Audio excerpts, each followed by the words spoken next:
Welcome to the Living While Loving Your Child Through Addiction podcast. Here, we focus on self care as we tend to our own lives while also extending love and compassion to our kids. This podcast offers science backed skills to bring hope and healing to your entire family. Today, we have a guest. Jeremy French got sober in 1995, and it was his love of making things that saved him. His fiery personality can be as coarse as the sandpaper used in the furniture he makes, but the realness and passion in which he guides his apprentices is palpable.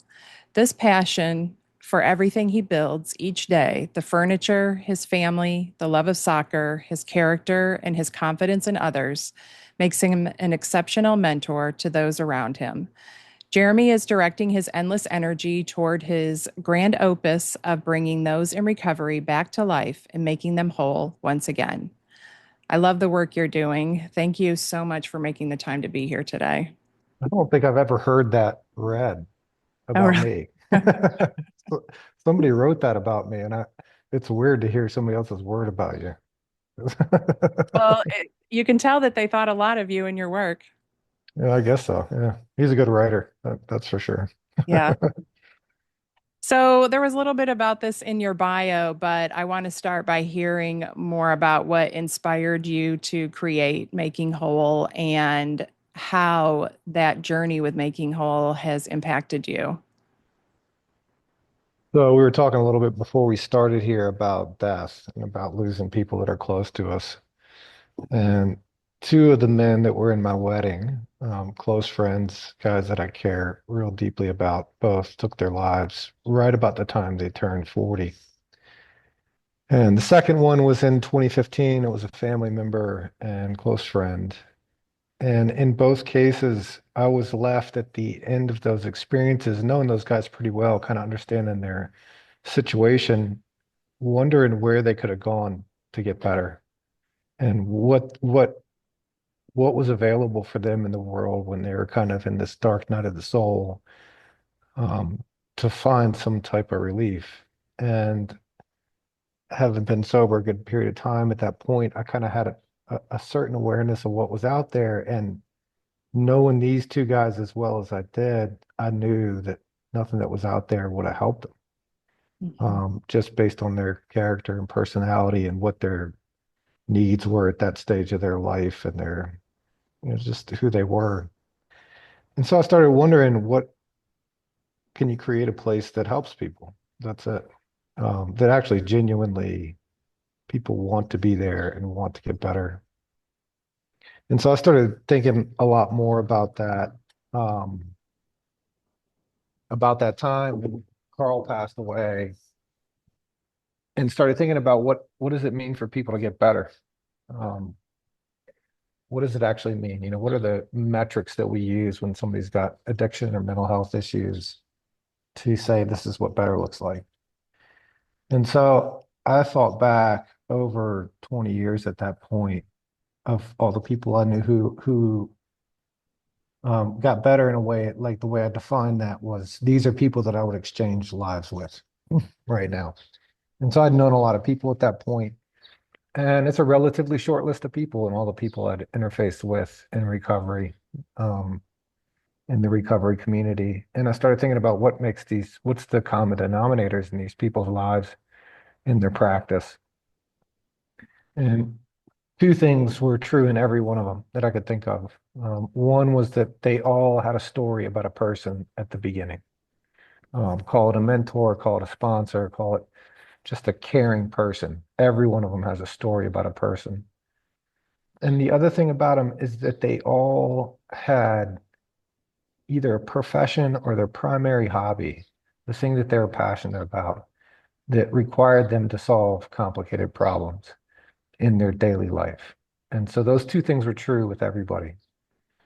And what solving a complicated problem is, that's what I would call creativity. A lot of people hear about creativity and they think about objects and they think about making things. What creativity is for me is a process. It's an identical step-by-step process to the scientific process. The primary difference between those two processes is that creativity doesn't require proof. And so it's a perfect tool when you're walking into uncertainty, where you don't have all the information to navigate through whatever that situation is, right? So that's, to me, that's how I would define the creative process. And I would say that all of these people had something creative in that respect, where they're interfacing with a problem where the outcome's uncertain. They're passionate about it and they're trying to create something forward. And whether that was people in the world of craft, there were certainly some of those, but it was also a lot of mothers, and not just mothers in by right of giving birth, but people who are passionate about being parents. A lot of people fell into that category. CEOs, executives, people that are like right on the cutting edge of solving complicated problems. So that struck me. And then one of the things that was happening at this stage, and it had been happening throughout my professional life, is that people come along and, about once a year, somebody would come who had worked for me at some point in the past and tell me, working in your shop is what changed my life. And these are guys that like arrived at my shop without teeth, and they come back to me a decade later with PhDs. And they attribute this experience of working in a shop as being the thing that changed their life. And so that's kind of the seed that was planted that this place developed from, was this idea that there's got to be an environment that can change people, um, particularly people who are maybe not ready to change, but who are tired of suffering, which is a different group of people. I've known plenty of people who were like done, and they're just done. And you can put them in the worst situations and they get better. But there's a much larger group of people who are like, I'm not sure I'm done, but I'm tired of suffering in the way I am. And so the question is, can you create a space that impacts these people in a way, and what does that look like? And so that's what I set out to do, was create an environment where people get better. And the tools that I use are the tools of making furniture. Yeah, that I wrote down quite a few things that you said that really spoke to me that, well, a place that actually helps and that people want to be there. I think that that's key. And that is welcoming people where they are as well. So can you explain, we skipped over what exactly making whole is. What it is on the face is it's a furniture studio. That's it. We build furniture. And what it is some very talented furniture makers that take on apprentices and teach them how to build furniture. So that's what it is on the face.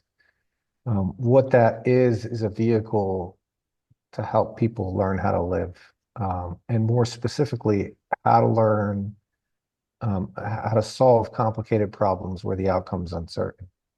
So I think where any treatment needs to begin is, and I guess any problem, it's an identification of what's the problem.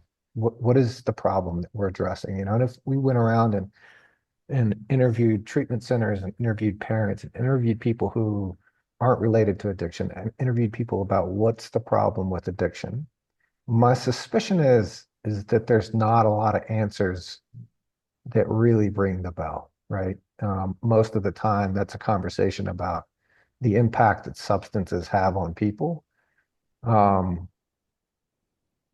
which is kind of like looking at a dead tree and saying the problem is that it's rotting, right? The problem was something way before that, where um, the needs to thrive and grow weren't accessible for one reason or the other. Um, one of the things we can say about addiction is that the solution, recovery, is a dance about walking into uncertainty. And that's true for everybody. That there's no exceptions to that. Nobody has a playbook. And so the question is, for me, is regardless of where you fall on the specifics of addiction, that people that are going to be successful have to learn how to walk into uncertainty. And so that's what we're trying to teach people. And so building things, the creative process, what's nice about building furniture and making objects is that it's objective. It's not subjective. And so it's a big difference talking about my family origin. If you and I want to have a conversation about my mother, it's a complicated subject, right? Particularly when it comes to language and ideas. Like you and I could have a conversation about our parents and be talking about two completely different things using the same language because of the subjective nature of the conversation.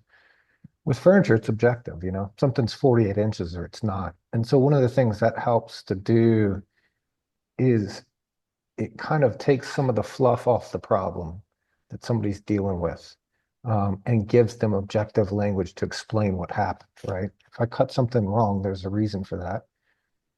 And it's a lot easier to divorce my shame or pity or fear from why I did something wrong when it's objectively wrong than if it's something that's subjectively complicated. So that's kind of what we're doing. We're building furniture and using that as a tool to explore like what's really going on inside of us. Hmm. I liked what you said about walking into uncertainty because I'm always looking for how us parents are more like our kids than we realize.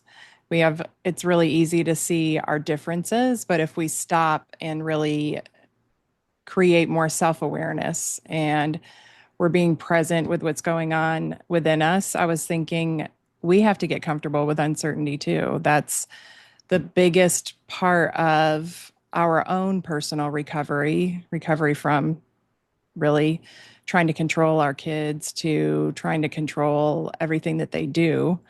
Um, Creating that self awareness and just being comfortable with not knowing how things are going to turn out, but being able to be present with what's happening right now so that we don't miss out on those opportunities to connect and just be in the moment with somebody, even if it's imperfect. Right. Yeah, and that's um we rob ourselves of the opportunity to live, when we're terrified of what's about to happen. Hmm. I think one of the things for whatever reason just jumped out to me. I listened to one of your podcasts earlier and I spent some time today thinking about the word recovery, which I find to be wildly insufficient for what we're talking about. Um, because I don't want to go back to any previous moment in my life. Um, and I think one of the things that it suggests is that something got fucked up along the way, and now we got to get back to before it was messed up. I think the way I see today, my experience of being in my own skin, which part of that story has to do with my relationship to drugs and my relationship to sobriety, is that I want my world to be expanding and getting bigger. I want to seize the opportunity to live. And that's really what we're aiming at. And it feels to me like if what I'm aiming at is to grow and expand into the best version of me, that feels like a different call to action than if I'm trying to recover, right? Like, oh, I'm messed up. I think that, like you said, I am a parent as well as somebody in recovery. I'm both those things. So I have the experience of being both those things. And uh, what what a rare gift to be able to have this experience where you have sex and then this creature shows up, and this creature is so much like you and so different than you in all the respects. But at the core, the human experience is the human experience, which we're animals, we show up, we have these sets of needs, and we just go find clever ways to meet those needs. The difference between me and my parents and me and my children is that when I discovered drugs, it was a solution to virtually every problem I had at that point, like a profound solution to every problem I had. My parents and my children didn't experience it that way. You know, they experienced the same physical sensations that I did, but it wasn't a solution in the same way. And they went and found their own versions, their own solutions, right? Some of which are um, degenerative in their nature and some of which are regenerative in their nature, right? So we're all doing that same thing. We're just looking to meet our needs. Um, So we're not different. And what we're trying to do is figure out what to do with this experience of life. So I think that we're on the same journey, and it looks very different at the point that we're trying to figure out how to grow into the best version of ourselves, which has never been realized yet, as opposed to recovering to a time when we were healthy and now we're not. Hmm. So during that time when they're in your program for a year, right? Yeah, ask them to be. It ranges quite a bit, but that's the idea. The goal is, or I guess they set out to be in there for a year. During that time, like as they're making furniture, what else are they learning, like emotionally or about living a happy life? Everybody's different. Everybody shows up to this place with an entirely different adaptation to life, an entirely different sets of experiences, different aptitudes, different liabilities. And so what somebody experiences here is different. Part of what we've tried to create, and I think we've done relatively successfully, is an environment that receives people as they are, that's open enough to have tools here for whatever that person is. So we have people that come here that are really talented, really good at work, really sociable. And that set of problems is totally different than somebody that's never been successful at anything, that's terrified of their own shadow. And so what we're trying to do is meet people in that place, and find out who they are and find out what they want. So I think one of the things that people confuse this place for a lot is vocational, like we're doing some sort of vocational rehab, and that people become overly intrigued by the idea that they're learning a trade. And they are, you can learn how to be a craftsman, but that's like, to me, it's the least interesting thing that's happening here. What I want everybody to leave here more proficient at than they came is asking questions about the problems that they're facing. And that's what the work allows us to do. The point of that is that people are then able to return to their profession or find a new profession or go back to school, and do things that previously they've not been successful at doing because they don't know how to navigate that experience. So we have people that show up here that become craftsmen, but we have a lot more people that go to school and are suddenly successful. They show up here and they've got a 1.3 GPA and now they've got a master's degree. And their experience of returning to college was like very achievable for them. We have people that return to whatever their profession was, CPAs, um, business people of various sorts that were just suffering because they kept running up against the same problem over and over again. And so why they're successful is not because we're necessarily teaching somebody how to do accounting here any better. Um, but what's happening here is a constant set of problems that somebody has to physically interface with, right? So this isn't a conversation about how should we do this, right? How should we be in recovery? How should we overcome our liabilities? This is a function of doing something, right? It's actively solving problems. It's actively trying something, assessing the result, determining if it's good enough or not, and then moving forward from there. And if that means returning and trying again, then that's what it means, right? And so for 8 hours a day, that's what we're doing. And the outcome of that is very different than the outcome of talking about it. So probably the easiest analogy I could give is you and I could sit here and talk about how to become physically fit, right? We could come up with a perfect plan on how to be physically fit, intellectually arrive at that. And what's going to happen after that is we're going to arrive somewhere between not doing any of what we just said and doing as much as we can, but being very limited on how to apply this intellectual understanding we have about what it is we're trying to do. But the conversation doesn't make us physically fit, right? It's the actual actions, it's the process that we're talking about. And so that's what this place is the constant action of solving problems. And so guys that come here that say, I can't do school, I don't learn that way, I don't do well in school, I don't test well, whatever. The number of guys that have come here and said that and who have now successfully graduated college is staggering. And you look at these people, they're excited about learning, they're doing really well in school. Like, what's the difference? And the difference is when you get to school and you're scared not to have an answer, a lot of times that's the end of college, right? I don't know how to ask for help. That's the end. That's the end of college, right? Everything just piles on after that. But if you've been in an environment for a year where you don't have any of the answers and it's expected of you to go find those answers, and you discover that when you do that, there's like a social reward for that, there's an internal reward for that. You get in the habit of going and finding answers. It's not a big deal. It's not a big deal to not know. So like one of the aspects of this place, I've been a craftsman for a long time. The guy that runs our wood shop has been at it for, I don't know, 50 years. He apprenticed under Nakashima, who's probably one of the most renowned woodworkers in American history. The guy's been around the block. We've both been at this for a very long time, and we fail. The work that we take on here is complicated work that stretches us. And part of the reason for that is that I want guys to see me fail and watch what happens when I fail. I want guys to see Andy fail and Dallas fail and Marcus. I want them to see that.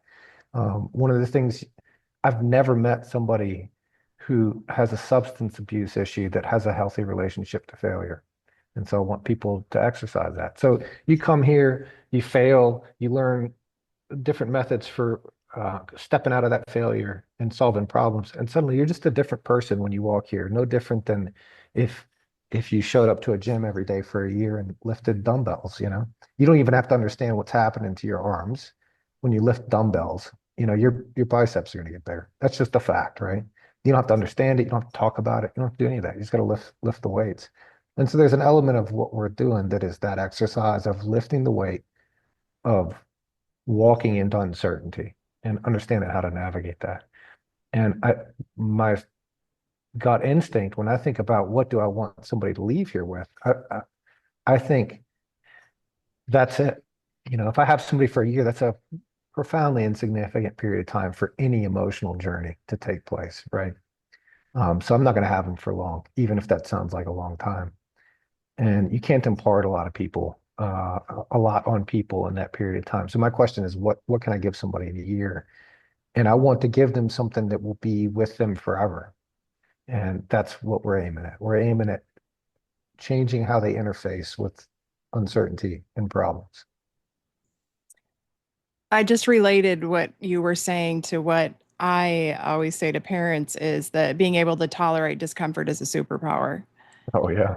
And so that's what I just heard you describing is then they are able to take that, they learn, they get that discomfort tolerance, they're building that discomfort muscle while they're in the shop, and then they take that out into the world and use that to deal with all the discomfort that they come up against in going to school or any other problems that they have to solve.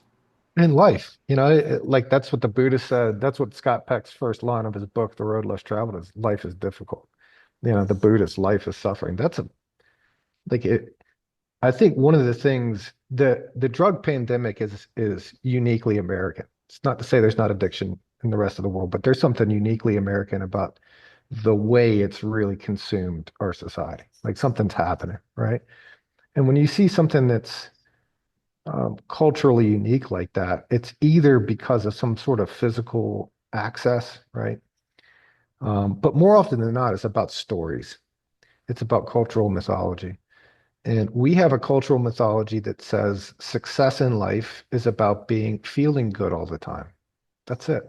You know, if you look at any of the advertising on any media platform, the point of that is you don't feel good, you do this, you feel better.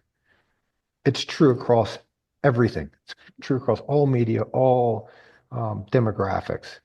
The goal in life is to feel better, right? So of course, like there's nothing that makes you feel better than being high, right? Nothing, right?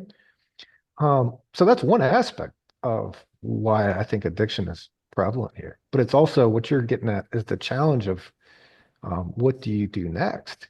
If somewhere in the back of your mind is telling you that if I don't feel good, I'm failing. If I don't feel good, it's evidence of uh, impending threat. Then how do you get on like that? But as soon as you look at life as this dance where you're going to suffer, Things are going to be difficult. It's going to be challenging. We're going to feel a whole spectrum of complicated feelings. Then the assignment looks quite different at that point. So, yeah, I think because we are so maladjusted to suffering in this society, I definitely want to see guys suffer here. I want to see guys fail. I want to see guys challenged. I want to see guys like really banging their head against the wall to try to solve a problem so that they discover that it's okay, right? It's one of the books. I don't have a lot of books here, but one of them I have is the monster at the end of the book, the Grover book from Sesame Street. It's a classic. Anybody hadn't read it, it's the best children's book ever.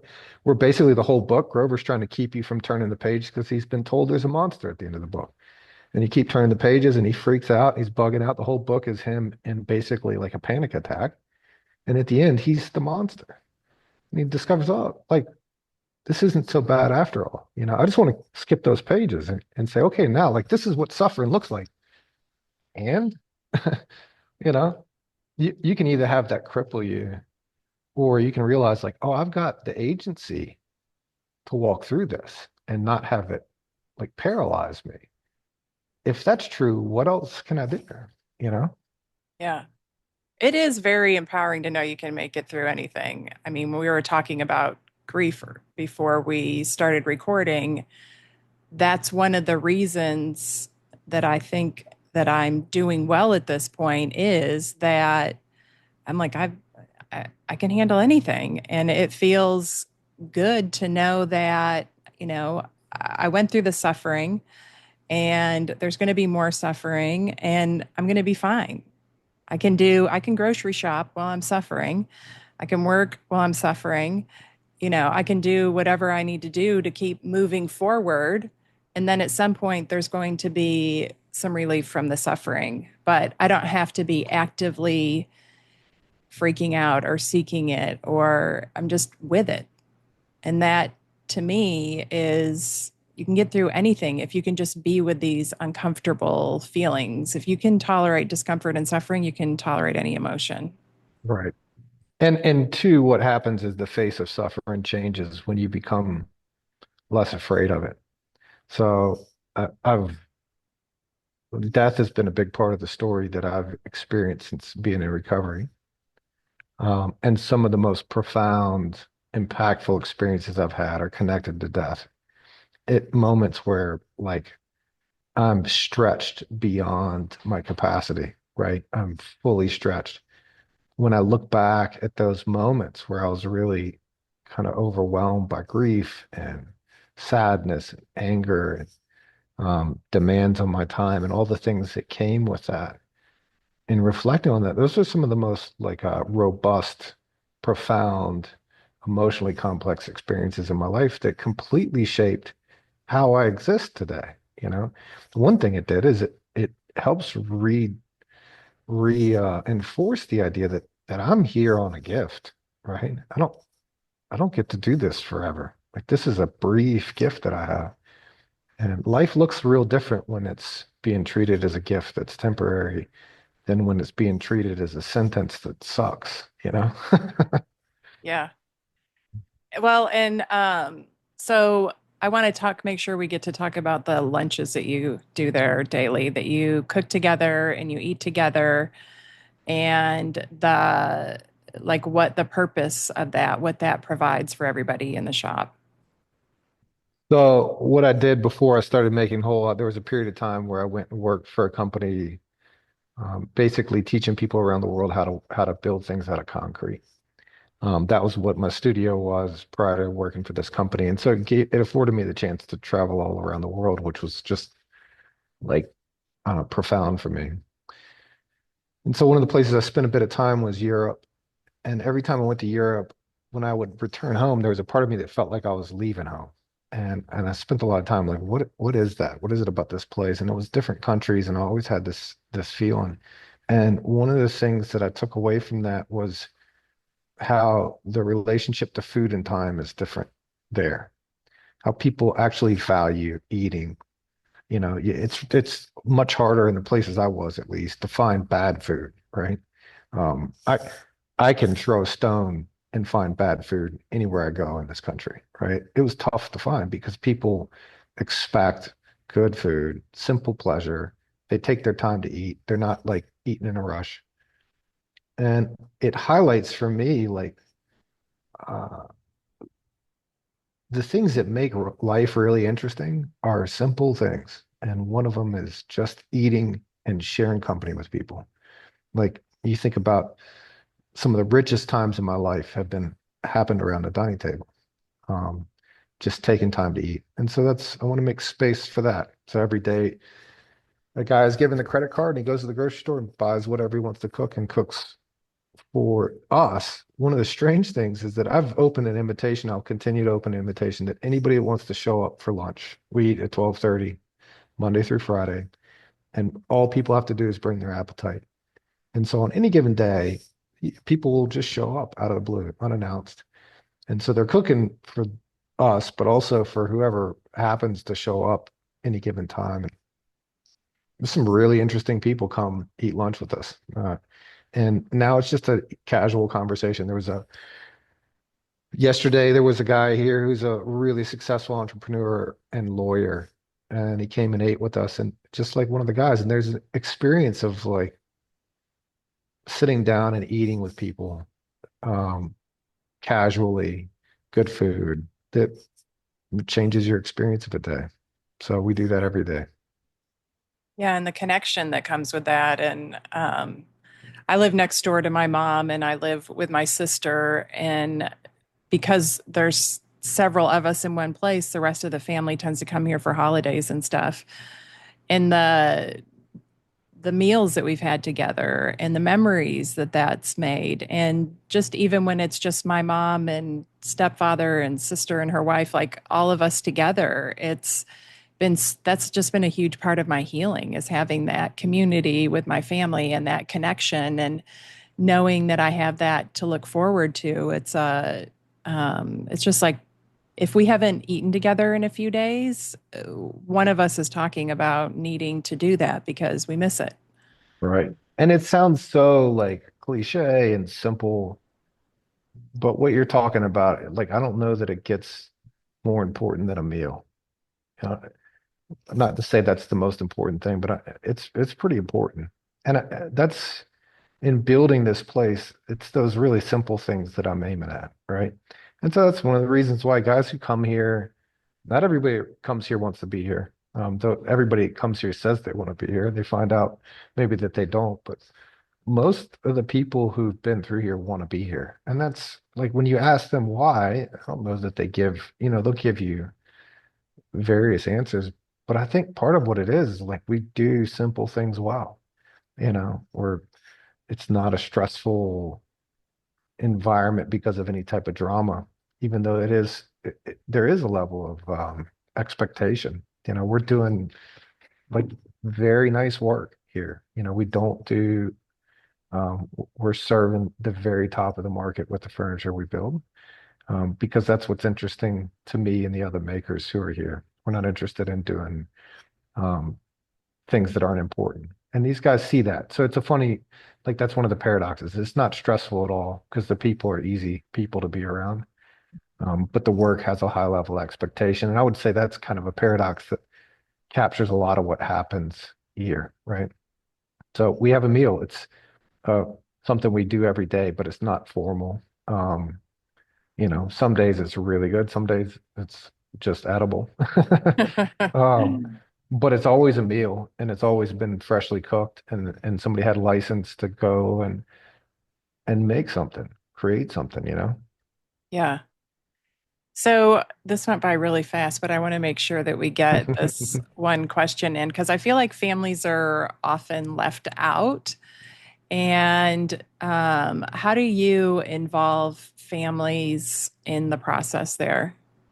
I mean, it's funny because most of these questions, what I want to do is just round up people who've had the experience of this place and not have me toting that. You found out about us through a mother that reached Yeah, out to yeah. you. So yeah, you came highly recommended, which then got me doing the research and listening to you on other podcasts. And I was like, oh, I've really got to share this because this is different, and we need different.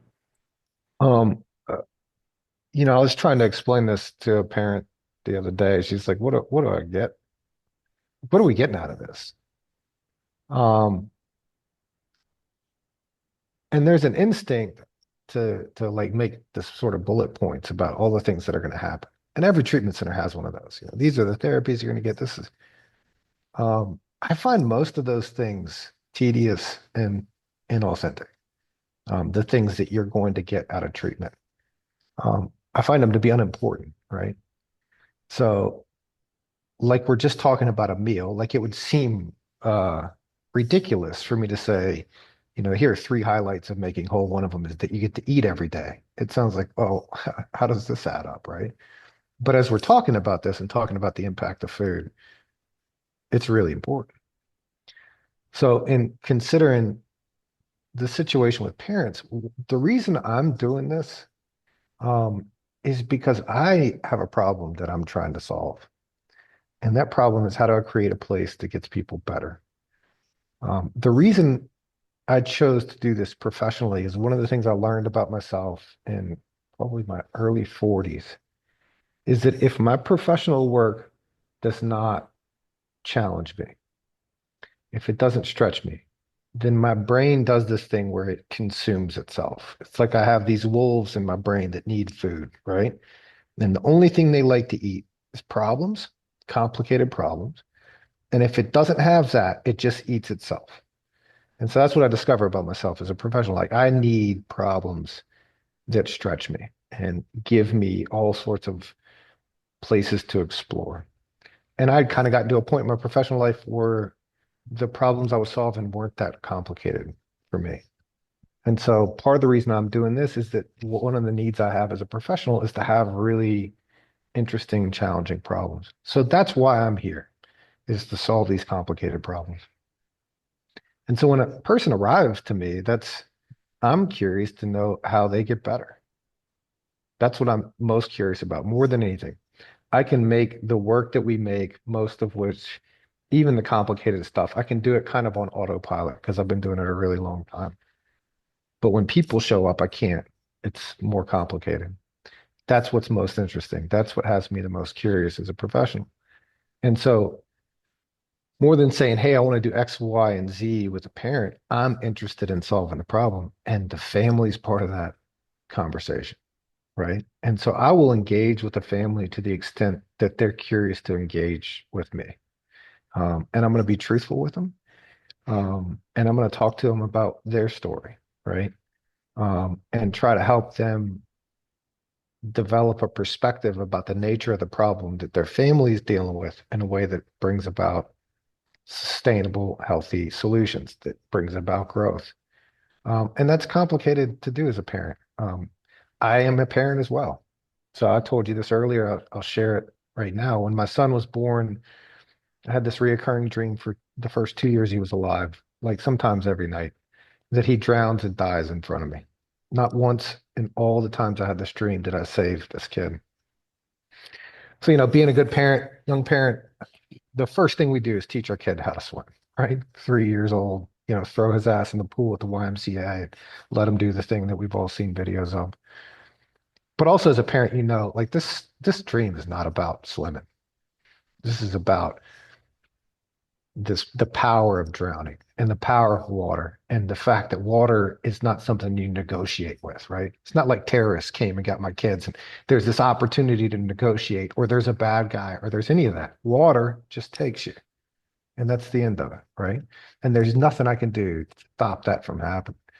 Um, so it really forced me to think about what it meant to be a parent, what it means to be human, what the contract is I have, the sort of spiritual contract I have as a father to my children. And I'm still curious about that. My son is 18, my daughter is 20. I'm still curious about being a parent, what that means. And so I think a lot of times I end up talking to families. I'm just curious about people and who they are and what their experience is. And I think that's what comes out. So it's not like counseling. We're not going to do anything formal. But I've spent hours and hours and hours on the phone with just a single parent. And mostly because I'm curious, mostly because I'm interested in solving these problems that I'm faced with, and not for any other motivation, frankly. Hmm. I can see the value in just your curiosity with them and that opening them up to being more curious because what was really important to me in this was redefining what Right. parenting meant to me Right. and deconditioning, like, I'm still shedding layers of conditioning that doesn't serve me, these things that I believe that I never even really thought about. So it, it's taken a whole new belief system many times. When my daughter started struggling with substance use, I needed a whole new belief system to get me through that. When she passed away, I needed to build on that belief system because what got me to there wasn't going to get me forward. So I think that just that curiousness and the curious approach that you are bringing to this process and not bringing any no judgment. There's just so much judgment involved in substance use and recovery. I mean, it's just refreshing to see your approach. I wish we had more time to talk about this. If my internet hadn't gone out, we would have had a little more time, but um Well, I could carry on talking about this forever, so you're gonna have to cut me off. well, so if anybody is interested in finding out more about making whole, they can go to your website. I'll put Yep. that in the show notes. And that's where they can find out about getting in touch with you to find more out about your program if they're interested in it. And is there anything that we didn't cover that is important to you to say before we end? Uh, no, thanks for the opportunity. I always enjoy speaking about this and learning about myself in that process. There's a couple interesting articles about us. There's various podcasts that I've done in the past that people can find out about. I think we show work at a place called Cohab Space in High Point, North Carolina. So if anybody that's listening to this is in the design trade, they can see our work there. But the biggest invitation that I give to anybody is to come visit with us. Our studios in Asheville, North Carolina. Like I said, we do lunch at 12:30 every day. And there is quite literally an open invitation to anybody that wants to come and just see what the place is about and eat with us or just hang out and be in the space. It's a beautiful space. Yeah, that's great. Thank you so much. Thank you.